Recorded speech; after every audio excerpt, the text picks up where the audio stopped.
Hello दोस्तों, कैसे हैं आप सब लोग। तो दोस्तों, जैसे कि हमने आपको लास्ट वीडियो में प्रॉमिस किया था कि हमारा नेक्स्ट इम्पॉर्टेंट टॉपिक जल्दी ही आएगा। तो देखिए हमारा नेक्स्ट टॉपिक क्या है, difference between cost accounting and financial accounting. और ये हमारा फर्स्ट चैप्टर से रिलेटेड बहुत ही इंपॉर्टेंट टॉपिक है। इसके ऊपर आपको एग्जाम में काफ़ी बार क्वेश्चन देखने को मिलेगा। तो अब इस टॉपिक के ऊपर हम लोग वीडियो कवर करने जा रहे हैं। सो आई होप आप लोगों को ये वीडियो अच्छी लगेगी। और ये वीडियो जो है आपको आपके चैप्टर नंबर फर्स्ट से है, आपका फर्स्ट चैप्टर है ना जो nature and scope of cost accounting, उस चैप्टर का ये टॉपिक है। और इसी चैप्टर के नाम पर प्लेलिस्ट है जिसके सभी इंपॉर्टेंट क्वेश्चन उस प्लेलिस्ट के अंदर है। सो आई होप आपको ये चीज़ें पता है, आपको क्वेश्चंस को ढूंढने में दिक्कत नहीं आएगी। तो चलिए आज का टॉपिक स्टार्ट करते हैं। हमारा डिफरेंस देखिए, डिफरेंस क्या है कॉस्ट अकाउंटिंग और फाइनेंशियल अकाउंटिंग में। अभी हम लोग सोचेंगे कि हम तो कॉस्ट अकाउंटिंग की बात कर रहे थे, फाइनेंशियल अकाउंटिंग कहाँ से आ गई। तो फाइनेंशियल अकाउंटिंग के बारे में मीनिंग में कुछ लिखा था, अगर आपने ध्यान से सुना।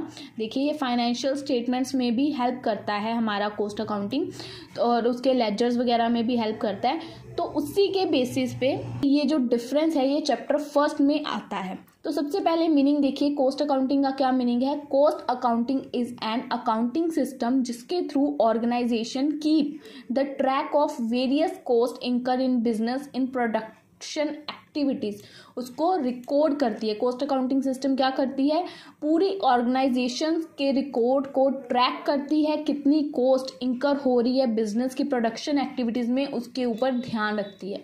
और फाइनेंशियल अकाउंटिंग क्या करती है, financial accounting is an accounting system that capture the record, ये क्या करती है, कैप्चर करती है फाइनेंशियल इंफॉर्मेशन के रिकॉर्ड्स को about the business to show the correct financial position of the company at a particular date.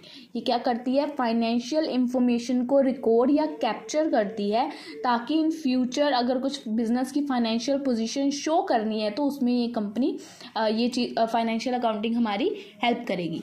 अब इसके अंदर कॉस्ट अकाउंटिंग के अंदर इंफॉर्मेशन का टाइप क्या होता है, इसके अंदर हम लोग कौन सी इंफॉर्मेशन को रिकॉर्ड करते हैं, record the information related to material, labour, overhead which are use to production process. यहाँ पे हम लोग प्रोडक्शन की एक्टिविटीज को रिकॉर्ड कर रहे थे ना, ये लास्ट देखो। तो यहाँ पे प्रोडक्शन में क्या क्या इन्वॉल्व है, मटेरियल, लेबर एंड ओवरहेड। तो उस इंफॉर्मेशन को हम लोग इसमें रिकॉर्ड करते हैं। But in financial accounting record the information which are in monetary terms, जो इंफॉर्मेशन मनी की टर्म में हम लोग उसको रिकॉर्ड करते हैं, बाकी चीज़ों को नहीं। मैंडेटरी, क्या कॉस्ट अकाउंटिंग मैंडेटरी है, यानी इसको करना ही पड़ेगा? नो, ये सबके लिए ज़रूरी नहीं है। कुछ लोग इसको अफोर्ड करते हैं, कॉस्ट अकाउंटिंग को अपनी कंपनी में इम्प्लीमेंट करते हैं, कुछ लोग इसको अप्लाई नहीं करते हैं। बट मैन्युफैक्चरिंग फर्म्स के लिए ये कंपलसरी है, उनको ये करना पड़ेगा। बट ये सबके लिए कंपलसरी नहीं है कि आपको कॉस्ट अकाउंटिंग को, जब अगर आप एक कंपनी बना रहे हो तो आपको कॉस्ट अकाउंटिंग यूज़ करनी पड़ेगी। But for manufacturing firms it is mandatory, यानी कि कंपलसरी। ओके। और फाइनेंशियल अकाउंटिंग तो सभी फर्म्स के लिए कंपलसरी है, yes for all firms. Okay. Next है टाइम ऑफ रिपोर्टिंग।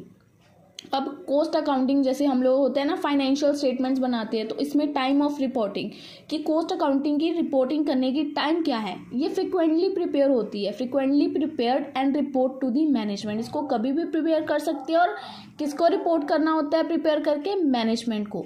बट जो फाइनेंशियल अकाउंटिंग है ये कब प्रिपेयर होती है, reported at the end of the accounting period. जो अकाउंटिंग पीरियड होता है मार्च अप्रैल तब एंड होता है, तो तब इसको रिपोर्ट करना होता है। इसके लिए ये कंपल्शन नहीं है, और ये रिपोर्ट मैनेजमेंट को करनी होती है, ये मैनेजमेंट को नहीं, ये टॉप लेवल पे जाती है। ओके। कॉस्ट अकाउंटिंग को करने का पर्पस क्या होता है, इससे हमारी कॉस्ट को रिड्यूस और कंट्रोल कर सकते हैं। और फाइनेंशियल अकाउंटिंग को करने का क्या पर्पस होता है, keeping complete record of the financial statements, ताकि हम लोग पूरा रिकॉर्ड रख सके अपनी फाइनेंशियल स्टेटमेंट्स का। सो फ्रेंड्स, अब देखिए नेक्स्ट पॉइंट क्या है, नेचर।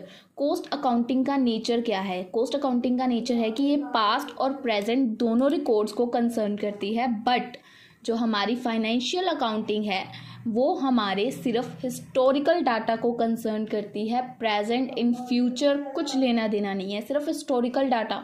तो इसका नेचर पास्ट एंड प्रेजेंट और इसका historical.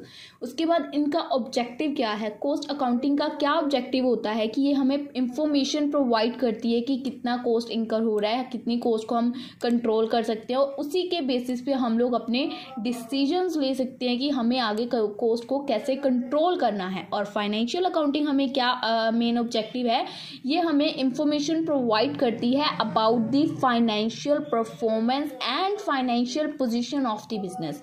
So I hope it's clear. ये हमें कॉस्ट के बारे में बताती है।